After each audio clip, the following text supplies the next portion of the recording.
and Dr. Randy Perry. His big area is an interest of beef. He did his dissertation on reproductive physiology, first using ultrasound.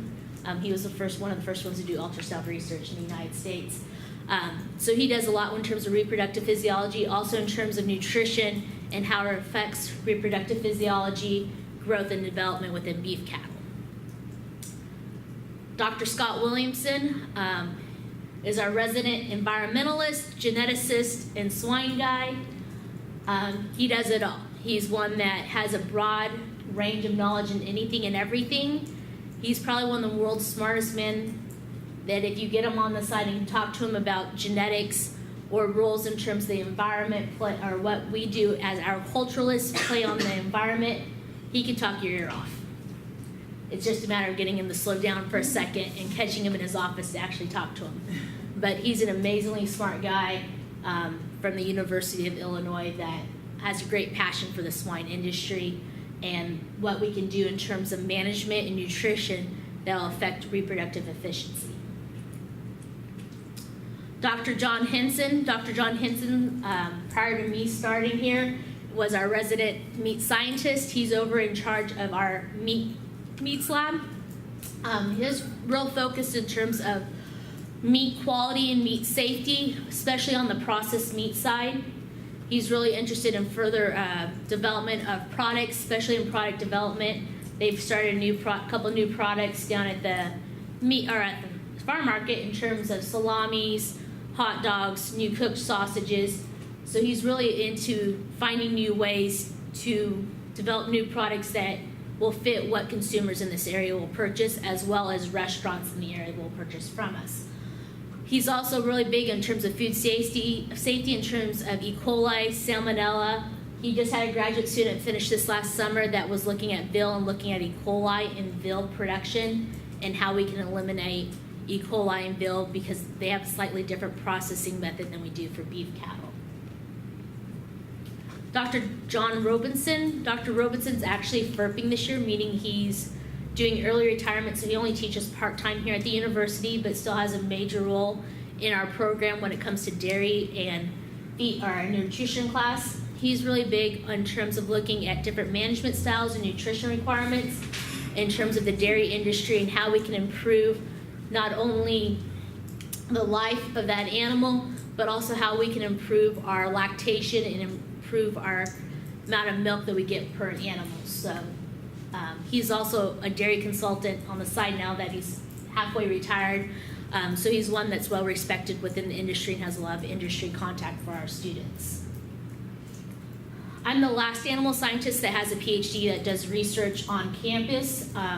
So I just started. So my main focus was looking at meats and poultry items, looking at food safety, quality, particularly in processed meats, and looking more at that natural organic label in terms of products that are claimed to be natural, claimed to be organic, and how those products meet up to food safety standards that we know in our traditional products. The one that's sort of our in-betweener but is actually ag ed is Dr. Art Parm. He is one that we really utilize, that he has that sense of not only animal science but also that sense of ag education. He was our department chair. Before stepping down, he was in there for over 18 years. So he's one, he likes to do a lot of comparison of different teaching preparations in terms of what is preparation of this teacher in A environment compared to B environment, and how do they react once they get into the job force. The next two, one is Dr. Steve Roca, who is supposed to be here today. He's a little bit more longer-winded than I am, so I apologize. But he's one that has been really nationally recognized lately in terms of his research. One paper in which he did looking at minority and non-minority students and their factors in deciding where they were going to go to school and what affected their decisions of what schools they were going to go to was actually an honors paper, or nationally recognized within the Ag Teaching Journal. So we're very proud of him. He also looks at what affects students' decision to go to school and not attend, or what school they end up attending for college. They found in terms of students that are in FFA programs that high school ag teachers have the most influence on where a student will attend school, even more of an influence than their parents have. Other influence they always find at the top are of course cost. And they found that if they can get a student here on campus, talk to a professor, and get them a tour of our facilities, as well as them competing in an FFA event or some activity on campus, that you're more likely to get them to attend school there than if they've never done one of those three things. So he's really big working with Desi Molinex on trying to recruit students from the area, not only from high schools, but community colleges to come here to Fresno State. And then he did one on looking at what factors decide what students, or if students are going to become ag educators. So what makes them more effective, and finally deciding to make that jump in terms of they might be already credentialed, but what takes them to make that next step to become a full-fledged teacher teaching at a high school. One thing that we found within ag education this year, the next couple years we're going to see, is that we do not have enough high school ag educators to meet the demands. There are at least 6 state schools in the state of California that do not have high school ag educators in their programs, in terms of they left positions open. So there's a growing need. This year, talking to Dr. Roca, we will have 18 teachers being ready to hit the job force at the end of next year after student-teacher prep. And our final person or member of our faculty with the PhD is Dr. Vaughn. Dr. Vaughn, maybe not so big on the research side because of his involvement in FFA convention and other things, but he's one that's well known around the nation because of his ability to write book chapters and books in themselves. And he was instrumental in writing the book Foundation of Agriculture Education. So he's one that we really utilize for the fact that he is so knowledgeable about things not only happening here in California in terms of high school ag education, but one across the nation. He's well respected, so we're very lucky to have him here. Also on faculty, the people that play roles, Mr. John Cadero is our sheep unit advisor, as well as our livestock judging team faculty coordinator. He's maybe not one that has a PhD, but he's more than willing to help any student that has an interest in sheep. We have Ms. Stephanie Stillwell, who just started here this August, that has a great interest in equine science. She's also one, again, doesn't have a PhD, but more than willing to work with students that have an interest in equine nutrition, and she's one that has looked at different nutritional managements during her master's program and how those affect the growth and development of different horses at different ages. We also have Ms. Judy Henson. Ms. Judy Henson worked on her master's in terms of dairy nutrition, but she's one that teaches our 60-70 nutrition courses in feeds and feeding. And we have Dr. Gail O'Banion. She's a DVM, is also our resident DVM on staff here in terms of she's the one that we call if we have any problems at the farm. And is a great source for our vet students in terms of give the secrets to getting into vet school or making them realize that maybe they should have another goal in life. But she's one that we love dearly in our program. And then also one that's leaving us at the end of the semester is Michelle Gansey. Michelle had been in charge and instrumental in getting us our poultry research facility on farm that was donated by Foster Farms. And she's one that has been instrumental in terms of research out of that unit. And I'm sort of helping in terms of some transition work while we're working with a couple graduate students as they're getting ready to finish. But those are sort of our faculty members. So I was sort of short, but if you guys have any questions.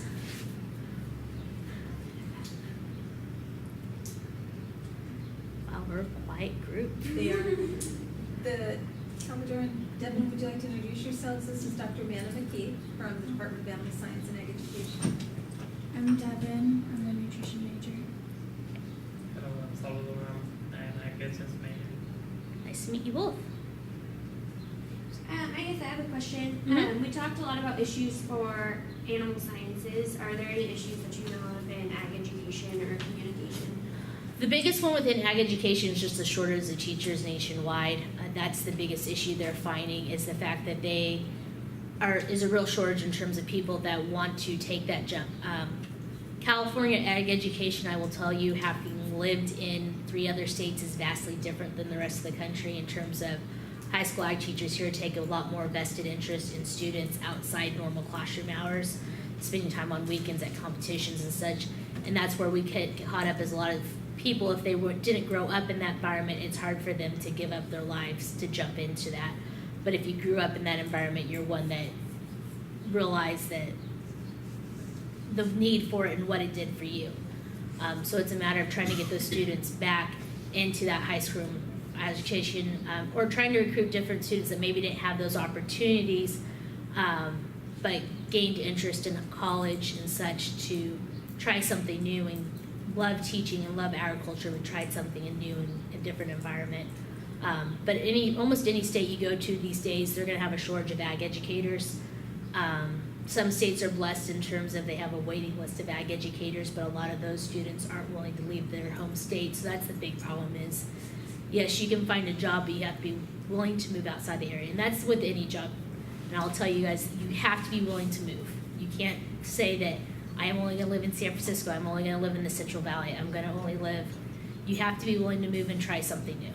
I wanted to move back home after being in grad school and being away for 10 years, but I was like, I needed another job first. Took another job, and then luckily something else came up closer to home. So you have to be willing to go outside to be able to come back home.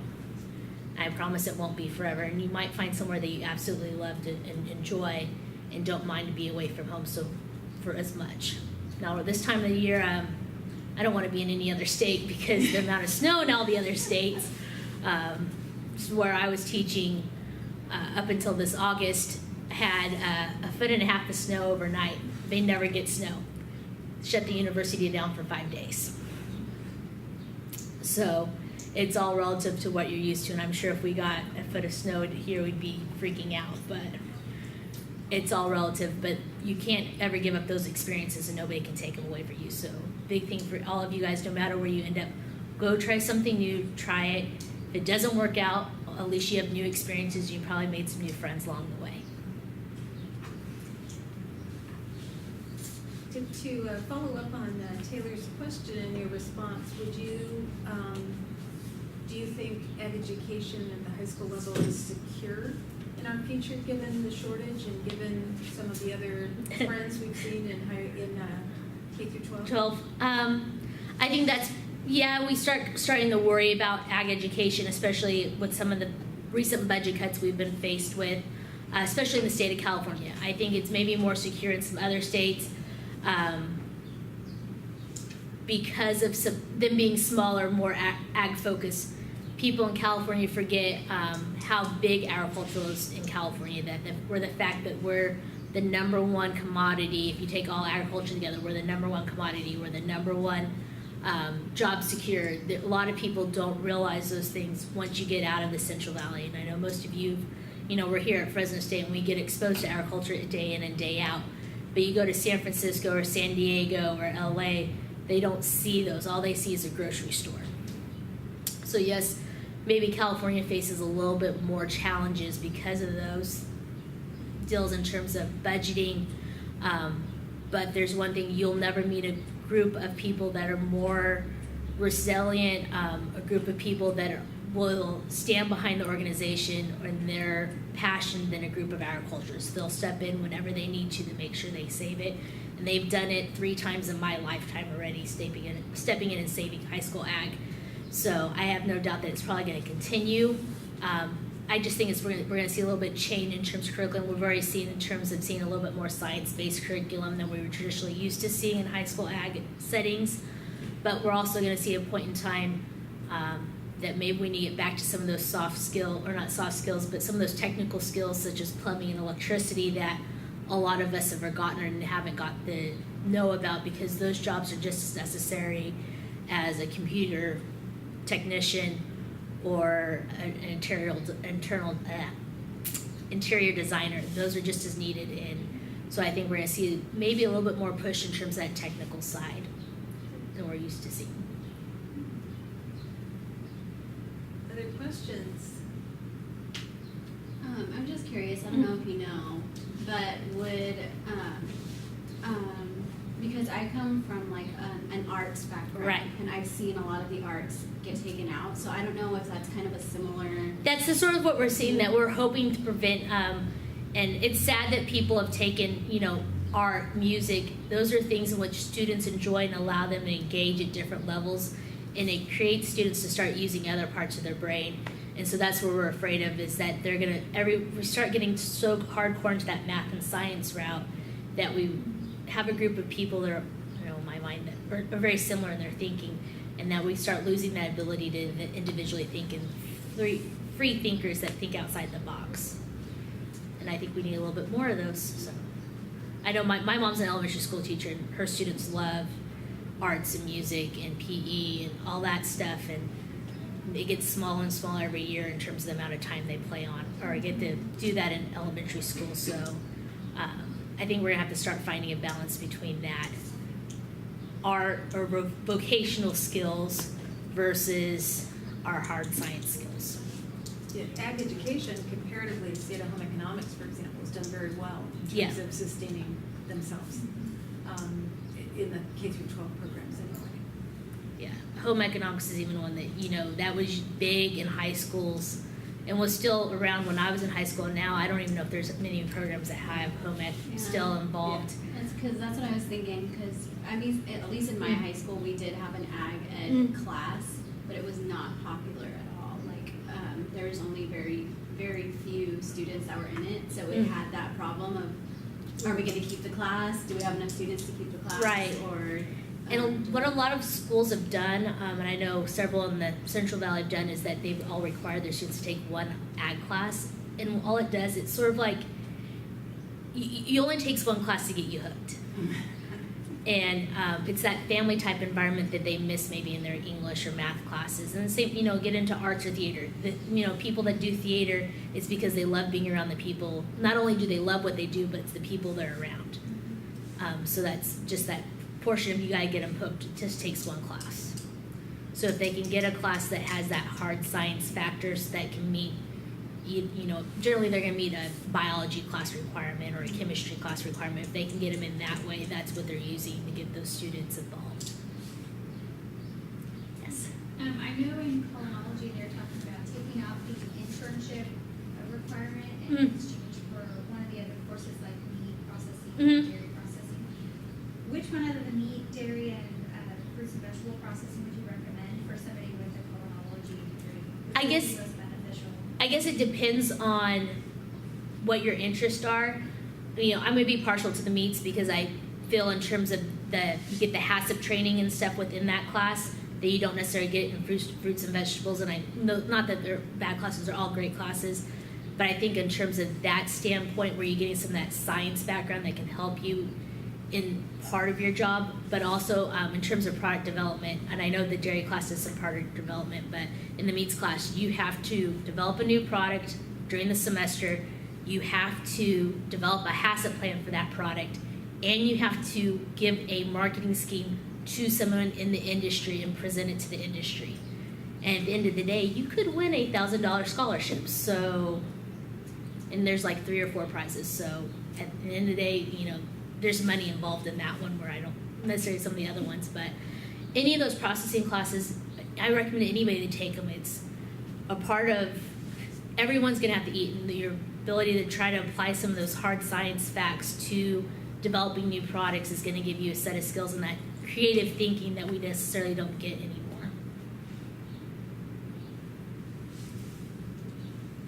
So the dairy and stuff also do product development too? I think the dairy class does. I don't know about the fruits and vegetable one because I don't have much to do with I just know the dairy one does just because I deal a little bit more with the food science people than I do the I think the fruits and vegetables, we've had thermal processing for quite a while, Mhm. and I think we do that, and now we're entering into dehydration and freezing, blast freeze, and so I think that they have hands-on. Their labs are in a food processing kind of environment. Yeah. All those classes have hands-on. It's just a matter of, as a culinologist, you're going to be one developing new products. So developing new sausage formulations or new products on terms of that meat side might be more beneficial than drying or thermal processing of fruits and vegetables. But it's what you have interest in. If you're one that isn't going to use protein and you're going to use more fruits and vegetables, then you might want to take a fruits and vegetable. Or if you're one that's really into desserts and stuff, the dairy processing class might be more up your line.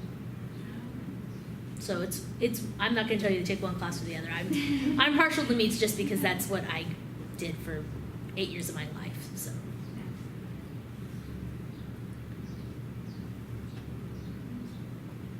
Other questions? Well, thank you very much. And I assume you'll be available Yep. for any Yep. students that might think of things later, or we have a couple Yep. students who'll be watching the video. Yep. No, and I'm always in my office. I'm in the corner right over here in the dungeon in 230.